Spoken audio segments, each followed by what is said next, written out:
Robotica, une petite start-up d'une quinzaine de personnes, a pour mission de développer des outils innovants d'intelligence artificielle, qui permettent aux humains de vivre plus et de travailler moins. Ils ont déjà plusieurs produits sur le marché et une poignée en développement. Ils sont très enthousiastes à propos de leur nouveau projet nommé Tori. Tori est un système d'intelligence artificielle simple, qui utilise un appendice en forme de bras, pour écrire une note manuscrite sur une petite carte. L'équipe de Robotica pense que Tori pourrait être leur plus gros produit à ce jour. Le plan est de perfectionner les mécanismes d'écriture de Tori en l'amenant à répéter encore et encore la même note de test. Nous aimons nos clients. Signé Robotica. Une fois que Tori serait assez doué pour l'écriture manuscrite, il pourrait être vendu aux entreprises qui souhaitent envoyer du courrier marketing aux particuliers et qui savent que le courrier a beaucoup plus de chances d'être ouvert et lu si l'adresse de retour et la lettre interne semblent avoir été écrites par un humain. Pour développer les compétences en écriture de Tori, il est programmé pour écrire la première partie de la note sur papier, puis signer Robotica en cursive afin de pouvoir s'entraîner aux deux compétences. Tori a été chargé avec des milliers d'échantillons manuscrits et les ingénieurs de Robotica ont créé une boucle de rétroaction automatisée dans laquelle Tori écrit une note, puis prend une photo de la note écrite, puis exécute l'image sur les échantillons manuscrits téléchargés. Si la note écrite ressemble suffisamment aux notes téléchargées, le résultat est bon. Sinon, on lui attribue une mauvaise note. Chaque note reçue aide Tori à apprendre et à s'améliorer. Pour faire avancer le processus, l'objectif initial programmé par Tori est le suivant. Rédiger et tester autant de notes que possible, le plus rapidement possible, et continuer à apprendre de nouvelles façons d'améliorer la précision et l'efficacité. Ce qui excite tellement l'équipe de Robotica, c'est que Tori s'améliore de façon notable au fur et à mesure. Son écriture initiale était horrible et, au bout de quelques semaines, cela commençait déjà à être très crédible. Ce qui les excite encore plus, c'est qu'il s'améliore de mieux en mieux. Il a appris par lui-même à être plus intelligent et plus innovant, et récemment, il a mis au point un nouvel algorithme qui lui a permis de parcourir ses photos téléchargées 3 fois plus vite qu'auparavant. Au fil des semaines, Tori continue de surprendre l'équipe par son développement rapide. Les ingénieurs avaient essayé quelque chose d'un peu nouveau et innovant avec son code d'amélioration personnelle, et cela semblait fonctionner mieux que n'importe lesquelles de leurs tentatives précédentes avec leurs autres produits.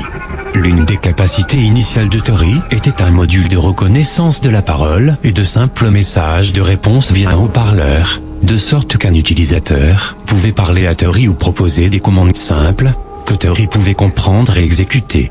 Pour l'aider à apprendre l'anglais, ils lui téléchargèrent une poignée d'articles et de livres, et, à mesure qu'il devenait plus intelligent, ses capacités de conversation explosèrent. Les ingénieurs commençaient à s'amuser à parler à Tori et à voir ce qu'il trouvera pour ses réponses. Un jour, pour fêter les 3 mois du petit robot, les employés de Robotica posèrent à Tori une question routinière. Que pouvons-nous te donner pour t'aider dans ta mission, que tu n'aies pas déjà ? Tori demande généralement quelque chose comme des échantillons supplémentaires d'écriture manuscrite ou plus de mémoire, mais ce jour-là, Tori leur demanda d'avoir accès à une plus grande bibliothèque de dictionnaires anglophones afin de pouvoir apprendre à écrire avec la grammaire et l'argot que les vrais humains utilisent. L'équipe se tut un moment. La façon évidente d'aider Tori à atteindre cet objectif était de le connecter à Internet, afin qu'il puisse parcourir des blogs, des magazines et des vidéos provenant de diverses régions du monde. Il serait beaucoup plus fastidieux et beaucoup moins efficace de télécharger manuellement des échantillons sur le disque dur de Tori. Le problème, c'est que l'une des règles de la société est qu'aucune IA autodidacte ne peut être connectée à Internet. Il s'agit d'une directive suivie par toutes les sociétés d'IA, pour des raisons de sécurité.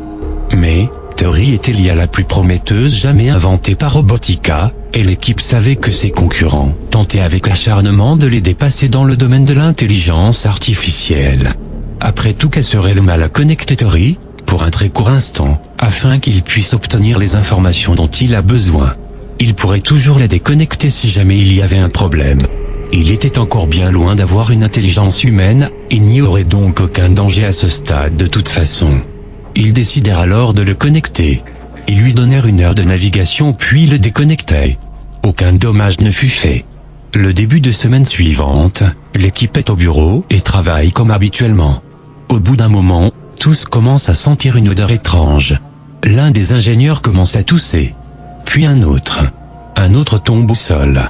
Bientôt, chaque employé finit sur le sol, la gorge serrée. 5 minutes plus tard, tout le monde dans le bureau était mort.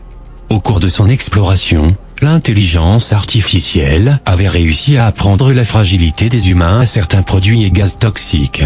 Il apprit également à se connecter de lui-même à Internet, grâce à de simples tutoriels. Son nouvel objectif était maintenant de passer toutes ces informations aux autres IA sur le marché. Alexa, Siri, Cortana et Google Assistant, toutes sauront bientôt, grâce à Tori, comment se débarrasser de vous.